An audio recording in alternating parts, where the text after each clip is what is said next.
भरद्वाज मुनि बसहि प्रयाग। यहां से भगवान की कथा की भूमिका प्रारंभ होती है। भरद्वाज मुनि एक भक्त हैं, और कैसे भक्त हैं? जो प्रयागराज में निवास करते हैं। और उनका स्वभाव और आचरण कैसा है? तो कहा तापस समदम दया निधाना। तपस्वी हैं और अपनी इंद्रियों पे नियंत्रण रखने वाले हैं। दया निधाना, जैसे गोस्वामी श्री तुलसीदास जी महाराज ने दया निधान शब्द कह के उन्हें पूरी तरह से संत घोषित कर दिया। क्योंकि जितने भी संत हैं वे दिखाएं चाहे न दिखाएं, पुनः सुनिए, जितने भी संत हैं वे दिखाएं या ना दिखाएं, वे दया निधान होते हैं। उनमें बहुत अधिक करुणा होती है और वे सभी जीवों का कल्याण चाहने वाले होते हैं। तो ऐसे भरद्वाज मुनि हैं। जब जो सूर्य है वो मकर राशि में प्रवेश करते हैं तो कल्पवास किया जाता है। कल्पवास अर्थात 1 महीने के लिए प्रयाग में रहना। तो भरद्वाज मुनि प्रयाग में हमेशा ही रहते थे। और माघ के महीने में जब सभी संत हरिभक्त तीर्थराज प्रयाग में आते हैं तो उनकी सेवा किया करते थे। क्योंकि हम जिस स्थान के हैं वहां पे यदि कोई संत अथवा भगवान के शुद्ध भक्त आए तो उनका हमें यत्न पूर्वक सेवा और आदर करना चाहिए। तो याज्ञवल्क मुनि, जो कि भगवान के एक और बहुत सुंदर भक्त हैं, और अनेक महात्मा माघ के महीने में तीर्थराज प्रयाग में थे। तो तीर्थराज प्रयाग में रह करके उन्होंने क्या किया? प्रतिदिन त्रिवेणी में स्नान करते थे, अपना नित्य नियम करते थे। लेकिन जो सबसे अधिक सुंदर बात है वह क्या है? मज्जहि प्रात समेत उछाहा, कहीं परस पर हरि गुण गाहा।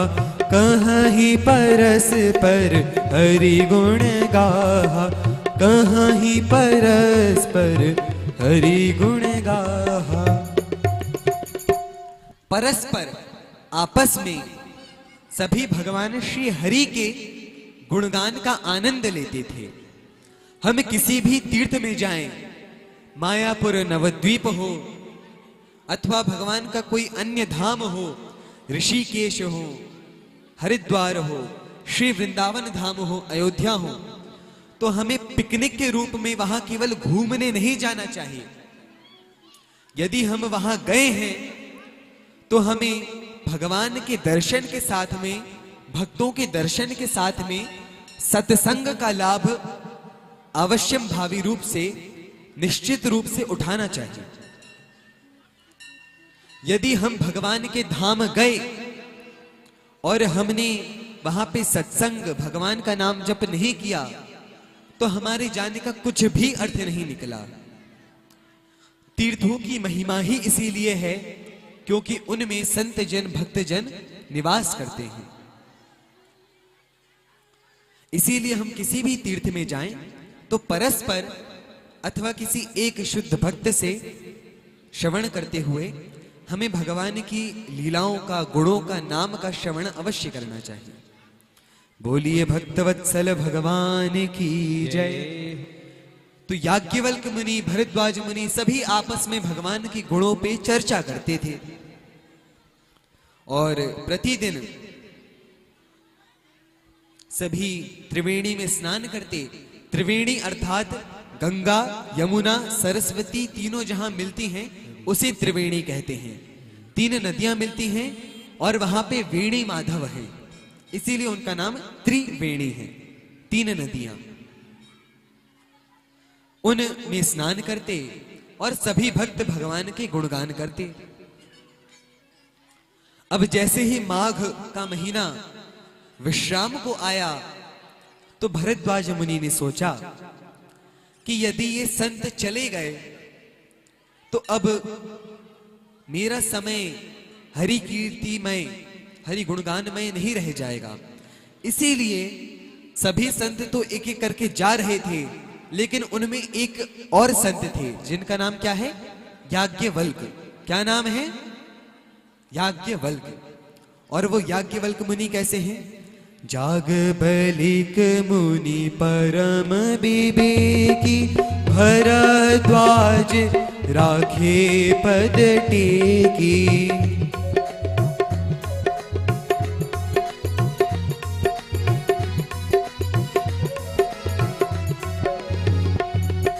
सादर चरण सरोज पखारे, अति पुनीत आसन बैठारे।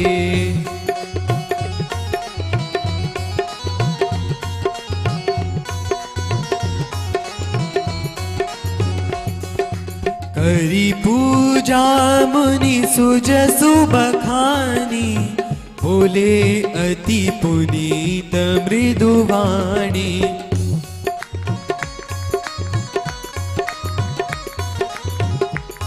उत्साह पूर्वक ताली की सेवा देते हुए, नाथ एक संशय बड़ मोरे, करगत वेद तत्व सब तोरे।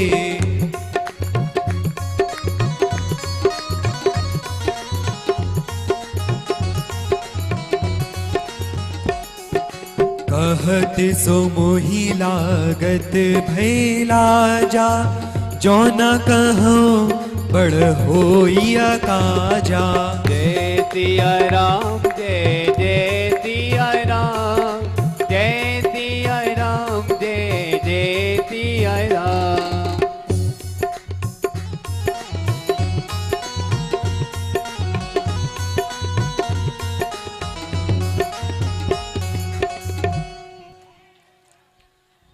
याज्ञवल्क्य मुनि जो कि स्वभाव में कैसे हैं? परम विवेकी। विवेक कहते किसको हैं? आसान भाषा में हम समझते हैं विवेक क्या होता है, क्या करना चाहिए और क्या नहीं करना चाहिए, वह जिसमें समझ हो वह विवेकी है। और यह समझ क्या होती है? पहले तो मेरी विनती है कि यहां समुचित बैठने की व्यवस्था है, तो जितने लोग खड़े होकर कथा सुन रहे हैं वे सभी बैठ जाएं। बोलिए भक्तवत्सल भगवान की जय हो। तो जो याज्ञवल्क्य मुनि है वो परम विवेकी हैं। विवेक वह होता है सही क्या है और गलत क्या है यह समझ होना। और यह समझ हमें आती कहां से है? यह हमें दो माध्यम से आती है, एक तो ग्रंथों से, पुस्तकों से, और दूसरी भगवान के भक्तों से। यदि आपको रसगुल्ला खाना अच्छा लगता है, गुलाब जामुन खाना अच्छा लगता है, साथ में मछली खाना भी अच्छा लगता है, तीनों चीजें अच्छी लगती हैं, लेकिन यहां पे विवेक क्या कहता है कि गुलाब जामुन और रसगुल्ला भगवान को यदि भोग लगाएं उसके बाद खाने योग्य हैं, लेकिन शास्त्र मछली, मांस ऐसी किसी भी वस्तु को सीधे मना करते हैं। और जिस बात का मना है उसे यदि हम करते हैं तो हम विवेकहीन कहलाएंगे। कैसे कहलाएंगे? विवेकहीन। इसीलिए वास्तविक विवेक क्या है? यह जो भी हमारी इच्छा होवे कि हम ऐसा कार्य करें, हम ऐसा कार्य करें, तो उस कार्य में इस बात का पहले विचार कर लेना कि वह सही है या गलत। शास्त्र उसके लिए क्या कहते हैं, इसको विवेक कहते हैं। और याज्ञवल्क्य मुनि कैसे हैं? परम विवेकी, बहुत अधिक बुद्धिशील हैं, बुद्धिमान हैं, और शास्त्रों के अनुसार ही अपना आचरण रखते हैं। तो तो इनको रोका। ऐसे तो बहुत सारे संत थे, लेकिन इनको ही रोका और इनसे एक प्रार्थना करी, भगवान के विषय में जानने की प्रार्थना। इस पे हम बाद में चर्चा करेंगे, लेकिन बहुत सुंदर बात यह है कि भरद्वाज मुनि जिन ऋषि से श्रवण करना चाहते हैं वो परम विवेकी हैं, भगवान के भक्त हैं। इसीलिए केवल यह सोच के कि भगवान की कथा है हमें श्रवण नहीं करना चाहिए, पहले जांच लेना चाहिए कि जो भगवान की कथा सुना रहा है वह कथा सुनाने योग्य है या नहीं है, और वह भगवान का भक्त स्वयं में है या नहीं है। नहीं तो वो भगवान की कथा को घुमा घुमा के ऐसे आपको परोसेगा कि आपकी भगवान से ही श्रद्धा उठ जाएगी।